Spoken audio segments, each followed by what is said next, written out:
Quien te habla, el pastor Julio César Camacho, de la Iglesia de Cristo, Los del Camino. Y bien, damos gracias a Dios por este privilegio y oportunidad que nos da de poder llevar la palabra de Dios a cada uno de sus hogares. Y en esta mañana vamos a ubicarnos en el Evangelio según San Marcos, capítulo 8, verso 34. Evangelio según San Marcos, capítulo 8, verso 34. Y dice así la palabra del Señor. Y llamando a la gente y a sus discípulos, les dijo: si alguno quiere venir en pos de mí, niéguese a sí mismo y tome su cruz y sígame. Y llamando a la gente y a sus discípulos, les dijo: si alguno quiere venir en pos de mí, niéguese a sí mismo y tome su cruz y sígame. En esta mañana estaremos tratando acerca de las condiciones del discipulado. Las condiciones del discipulado. Vamos a estar orando. Eterno Padre Celestial, en el nombre de nuestro Salvador y Señor Jesucristo, te damos las gracias por tu bondad y por tu misericordia. Estamos agradecidos en esta mañana porque tu bondad y tu misericordia se renueva día a día para con nosotros.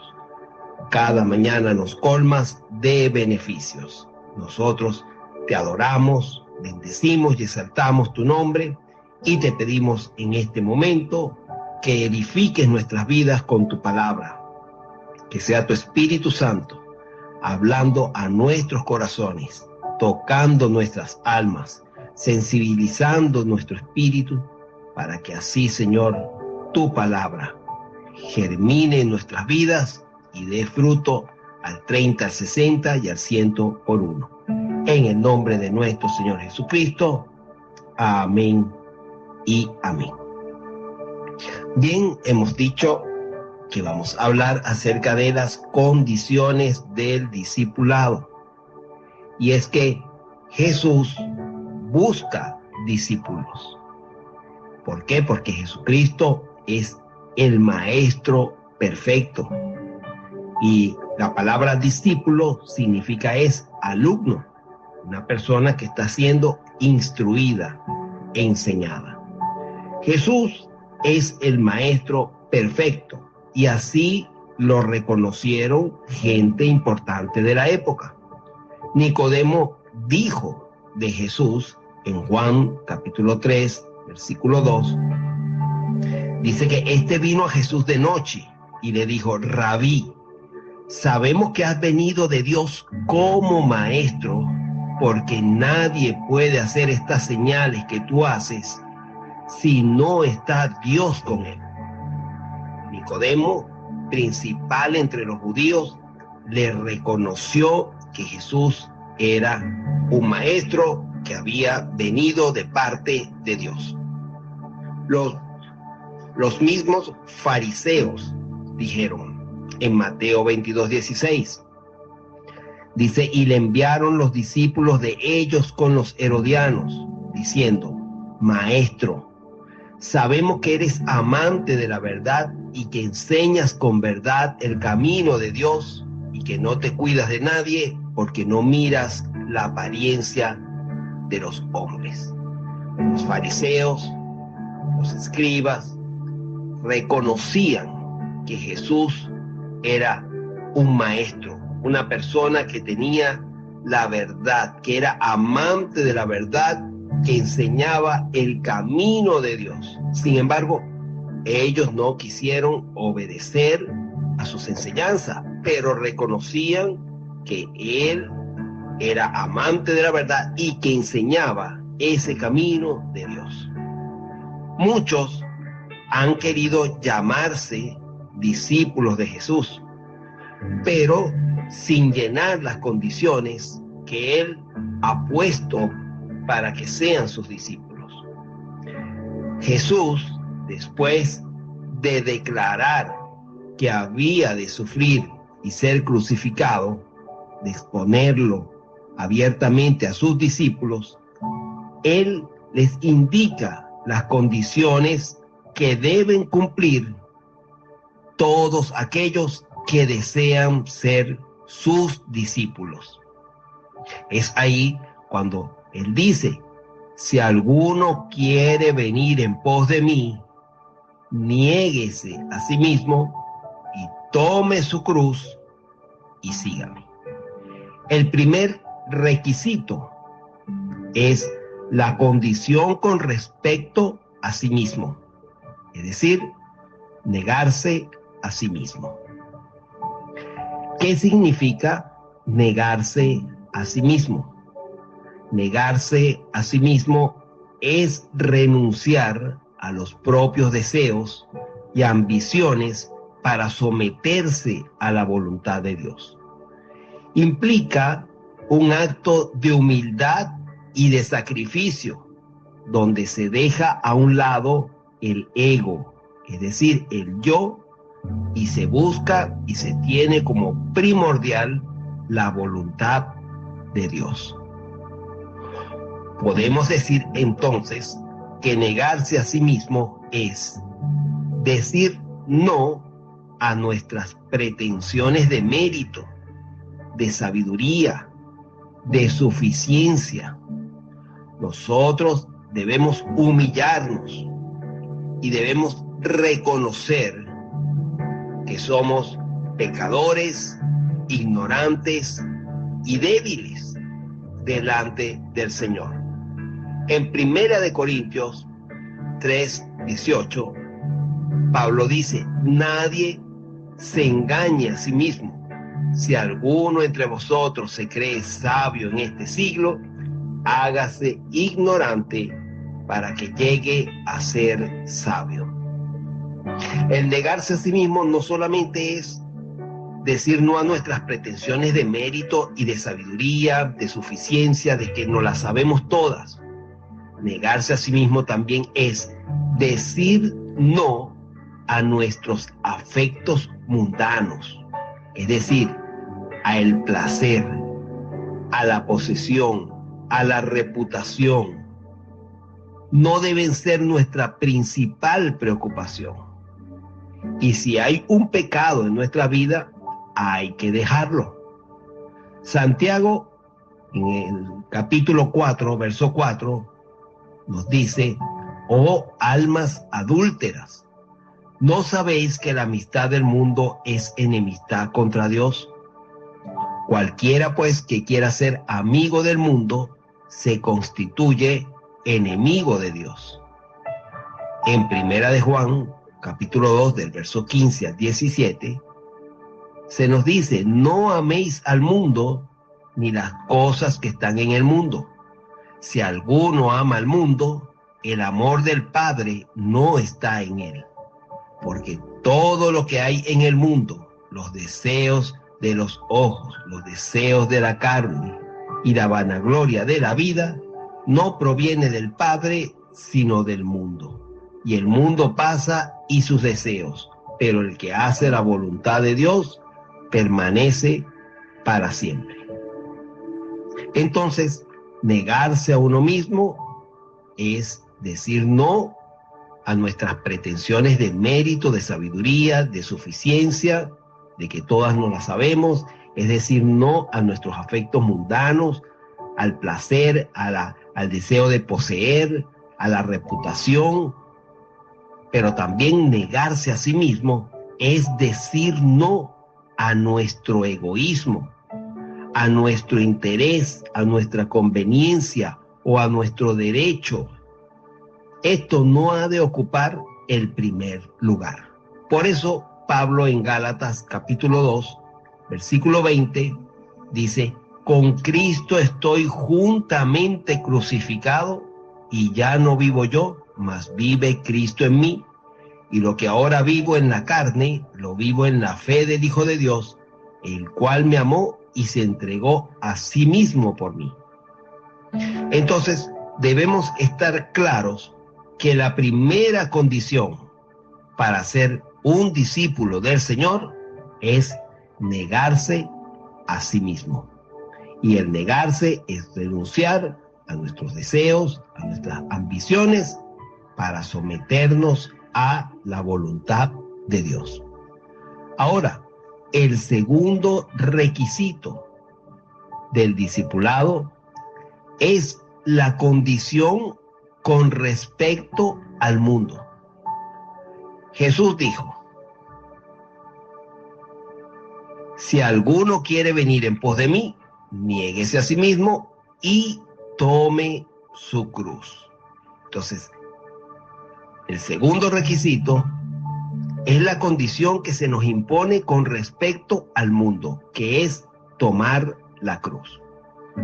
Los romanos tenían por costumbre hacer que los condenados a muerte llevaran su cruz, es decir, cargaran la cruz misma donde ellos iban a ser puestos. Pero tenemos que preguntarnos, ¿a qué se refiere Jesús cuando dice tome su cruz? ¿Qué es la cruz? La cruz no son los sufrimientos naturales que nos hemos procurado muchas veces por nuestros descuidos o nuestros pecados. Ejemplo de esto, o sea, lo que muchos dicen, llevo la cruz del matrimonio, o piensan que la cruz es una enfermedad adquirida por los vicios. No, ni los sufrimientos que se nos imponen a consecuencia de nuestra actuación. La cruz simboliza desprecio, condenación, sufrimiento por causa de Cristo. Escuche bien, la cruz simboliza desprecio, condenación, sufrimiento por la causa de Cristo. En Mateo capítulo 5, versículos 11 y 12, Jesús dijo: bienaventurados sois cuando por mi causa os vituperen y os persigan y digan toda clase de mal contra vosotros mintiendo. Gozaos y alegraos, porque vuestro galardón es grande en los cielos, porque así persiguieron a los profetas que fueron antes de vosotros. Jesús habla de una persecución, un vituperio, un hablar mal en contra de uno por causa de Cristo o del Evangelio. Esto es el tomar la cruz. En Primera de Pedro, capítulo 4, 14, se nos dice: si sois vituperados por el nombre de Cristo, sois bienaventurados, porque el glorioso Espíritu de Dios reposa sobre vosotros. Ciertamente, de parte de ellos, Él es blasfemado, pero por vosotros es glorificado. Así que ninguno de vosotros padezca como homicida, o ladrón, o malhechor, o por entremeterse en lo ajeno. Pero si alguno padece como cristiano, no se avergüence, sino glorifique a Dios por ello. Claramente se nos instruye en la palabra que el tomar la cruz son todas las persecuciones, todo el desprecio, todos los sufrimientos que implican el seguir a Jesucristo. Todo lo que resulta el rechazo que podemos tener de la familia, de los amigos, de la sociedad, por seguir a Cristo, por mantenernos en los principios cristianos, en los principios, en las enseñanzas de Jesús, que trae el rechazo o la persecución. Eso es tomar la cruz. Ahora, ¿qué es precisamente tomar la cruz? No significa que también nosotros nos impongamos sufrimientos voluntarios. Esto no es tomar la cruz. Ni que provoquemos nosotros que nos persigan por causa de Cristo. Eso no es tomar la cruz. Ningún preso en aquellos tiempos hacía su cruz, ni la tomaba por propia elección. La cruz era impuesta y no se esquivaba. Los cristianos en el primer siglo no esquivaban la persecución que tenían y que también los crucificaban. Ellos no esquivaban el tomar la cruz y ser crucificados para permanecer en la fidelidad a Cristo. Entonces, tomar la cruz es los sufrimientos que vienen por mantenerse en la verdad y seguir las enseñanzas de Jesús. Ahora, tenemos que entender también que la cruz es inevitable. La cruz tiene que llevarla cada discípulo. Lo declara el Maestro, nuestro Señor, y lo afirma Pablo en 2 de Timoteo 3:12. Él dice que también los que quieren vivir piadosamente en Cristo Jesús padecerán persecución.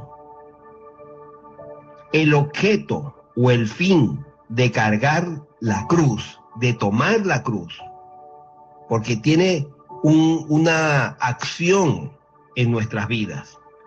El efecto o el objeto por el cual se nos destina a cargar la cruz es nuestra disciplina y nuestra santificación.